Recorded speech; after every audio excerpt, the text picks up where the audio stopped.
Saat terjadi gempa, tidak kemana-mana dan menunggu. Persiapkan makanan sebelumnya.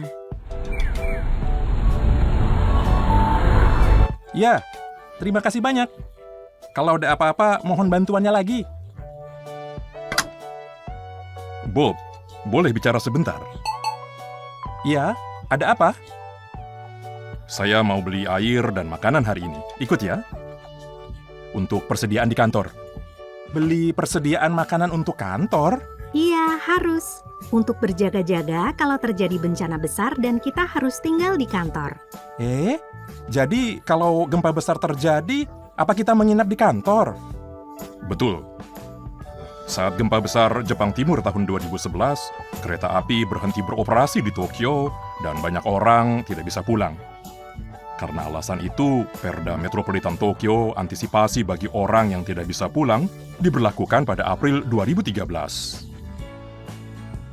Jika terjadi bencana besar, orang-orang diinstruksikan untuk tidak kemana-mana dan tetap di tempat kerja atau tempat aman selama 3 hari. Tapi semua orang ingin cepat pulang kan? Kalau aku sih pasti khawatir sama keluargaku. Bob, banyak sekali orang di Tokyo kan? Kalau semua orang pulang bersamaan, karena kereta dan bus berhenti beroperasi, maka jalanan akan penuh sesak sehingga ambulans dan lain-lain tidak akan bisa lewat.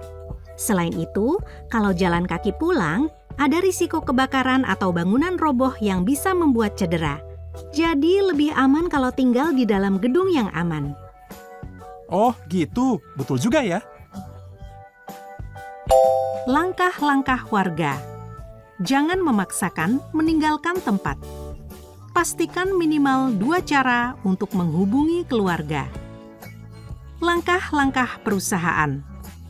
Jangan biarkan pekerja pulang sekaligus. Pastikan cara untuk menghubungi pekerja. Langkah-langkah untuk stasiun, sekolah, dan lain-lain. Di stasiun dan fasilitas tempat berkumpul, upayakan melindungi pengguna dengan meminta mereka menunggu di tempat yang aman. Di universitas atau sekolah, upayakan memastikan keselamatan dengan meminta mahasiswa, pelajar, dan anak-anak menunggu di fasilitas tersebut. Apakah pemerintah Tokyo menentukan barang apa saja yang harus disiapkan? Barang tidak ditentukan, tapi ada contoh acuannya. Pertama-tama, air kemasan botol. Untuk makanan, nasi yang bisa dimakan dengan menambahkan air, roti kering, makanan kaleng, dan lain-lain. Apakah harus beli sebanyak ini? Ya, agar cukup untuk dimakan semua orang di perusahaan selama 3 hari. Jumlahnya lumayan banyak. Berapa jumlah persediaan 3 hari itu? Tentu saja jumlahnya berbeda tergantung orangnya, tapi ada kisaran jumlah yang disarankan.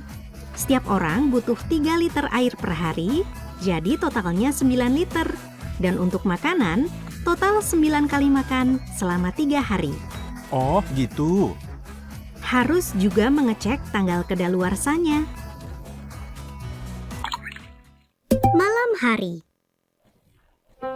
Wah, capek banget hari ini. Perusahaan-perusahaan di Tokyo punya persediaan air dan makanan untuk berjaga-jaga kalau terjadi bencana. Betul, sebelumnya nggak tahu juga itu.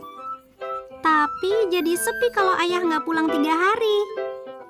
Betul, dan khawatir juga apakah selamat atau tidak. Jangan khawatir, ada cara memastikan aku selamat. Contoh cara untuk memastikan keselamatan. Layanan pesan bencana seperti papan pesan bencana yang disediakan oleh perusahaan telepon seluler. SNS atau layanan jejaring sosial seperti X sebelumnya Twitter, Facebook, dan lain-lain. Google Person Finder. Kita juga perlu bersiap menghadapi bencana dan tahu cara menghubungi keluarga serta di mana pusat evakuasi berada. Betul sekali. Oke, besok libur, jadi besok kita beli makanan persiapan bencana untuk keluarga kita. Ya, aku juga ikut. Keesokan harinya, Aku sudah beli air dan makanan, Jadi sekarang aku merasa aman. Aku harus selalu siap sedia. Hei ayah, apa itu? Oh, itu stiker untuk pos bantuan pulang saat bencana. Bisa digunakan ketika jalan kaki pulang kalau keadaan sudah tenang. Pos bantuan pulang? Pos bantuan pulang saat bencana. 1. Penyediaan air keran. 2. Penyediaan toilet. 3. Penyediaan informasi jalan dari peta dan lain-lain, dan informasi jalan yang dapat dilalui melalui radio dan lain-lain. Kalau diingat-ingat, aku pernah melihatnya di minimarket dan restoran keluarga. Aku tidak tahu kalau artinya begitu. Aku juga tidak tahu sampai tempat kerja aku memberi tahuku. Selain itu, ada fasilitas tinggal sementara yang bisa digunakan saat tidak bisa berjalan pulang. Merupakan tempat yang aman untuk tinggal, misalnya hari ini, seandainya tidak bisa pulang setelah berbelanja. Fasilitas tinggal sementara. Setelah bencana terjadi, menerima turis dan lain-lain yang tidak bisa kemana-mana selama kurang lebih 3 hari. Fasilitas publik seperti gedung pemerintah metropolitan Tokyo dan lain-lain ditetapkan sebagai fasilitas tinggal sementara. Perusahaan swasta juga diminta bekerja sama. Peta penanggulangan bencana menyediakan informasi melalui peta terkait pos bantuan pulang saat bencana, fasilitas tinggal sementara, dan lain-lain. Sepertinya di Jepang benar-benar memikirkan cara mempersiapkan diri menghadapi bencana. Kita juga perlu memikirkan berbagai hal mempersiapkan diri menghadapi bencana. Ya benar, amanya begitu. Aku juga memikirkannya. Apakah persiapan sudah dilakukan?